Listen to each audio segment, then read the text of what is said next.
Hi friends, আমি আজকে আপনাদের জন্য 6টি চ্যালেঞ্জিং প্রশ্ন নিয়ে চলে আসলাম। তো দেখা যাক আপনি 6টির মধ্যে কয়টি প্রশ্নের সঠিক উত্তর দিতে পারেন। এই ছবিটি ভালো করে দেখে বলুন তো, এখানে কে বাচ্চাটির আসল সৎ মা? এখানে 2 নম্বর মহিলাটি হলো বাচ্চাটির আসল সৎ মা, কারণ সে তার ছেলেটিকে অনেক বকাবকি করছে, আর এটা দেখে বোঝা যায় যে 2 নম্বর মহিলাটি হলো 2 নম্বর বাচ্চাটির আসল সৎ মা। এবার এই ছবিটি ভালো করে দেখে বলুন তো, এখানে কোন বৃদ্ধ মহিলা বেশি ধনী?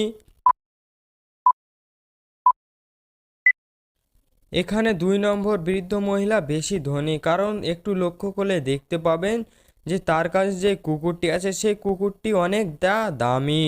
আর এই কুকুরটি দেখে বোঝা যায় যে 2 নম্বর বৃদ্ধ মহিলা এখানে সব থেকে বেশি ধনী। বন্ধুরা, এখন স্ক্রিনের উপর আপনারা দুটি কাপেলকে দেখতে পাচ্ছেন। তো এই ছবি দুটো ভালো করে দেখে বলুন তো, এখানে কোন কাপেলটি একজন খুনি? পারলে অবশ্যই কমেন্টের মাধ্যমে আপনার উত্তরটি জানাবেন। এখানে 2 নম্বর কাপেলটি হলো একজন খুনি, কারণ আয়নার দিকে লক্ষ্য করলে একটু দেখতে পাবেন যে তার আয়নার কাছে একটি রক্ত লাগানো একটি চাকু বা ছুরি আছে, আর এটা থেকে বোঝা যায় যে 2 নম্বর কাপেলটি হলো এখানে খুনি। এখন স্ক্রিনের উপর দেখতে পাচ্ছেন আপনারা যে 3জন মহিলা এবং একজন পুরুষ আছে। তো এই 3জন মহিলাকে ভালো করে দেখে বলুন তো, এখানে কোন মহিলা খুন করেছে? পারলে অবশ্যই কমেন্টের মাধ্যমে আপনার উত্তরটি জানাবেন।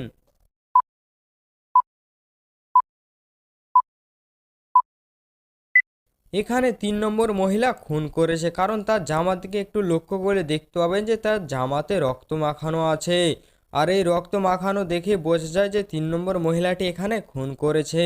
যেখানে কিনা প্রথম মহিলার হাতে শুধুমাত্র একটি চাকু আছে, যে চাকুটি তার শরীরে আঘাত করেছে সেই চাকুটি সে নিজে তুলেছে। এবার এই ছবিটি ভালো করে দেখে বলুন তো, এখানে দুটো মহিলার মধ্যে কোন মহিলাটি একজন বোকা মহিলা?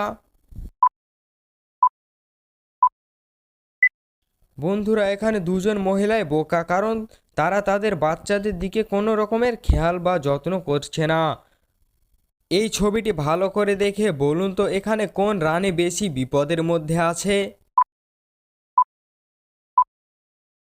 এখানে 2 নম্বর রানী বেশি বিপদের মধ্যে আছে, কারণ তার আয়নার দিকে একটু লক্ষ্য করলে দেখতে পাবেন যে তার আয়নাতে একটি দানব দেখা যাচ্ছে, আর এই দানবকে দেখে বোঝা যায় যে 2 নম্বর মহিলাটি এখানে সব থেকে বেশি বিপদের মধ্যে আছে।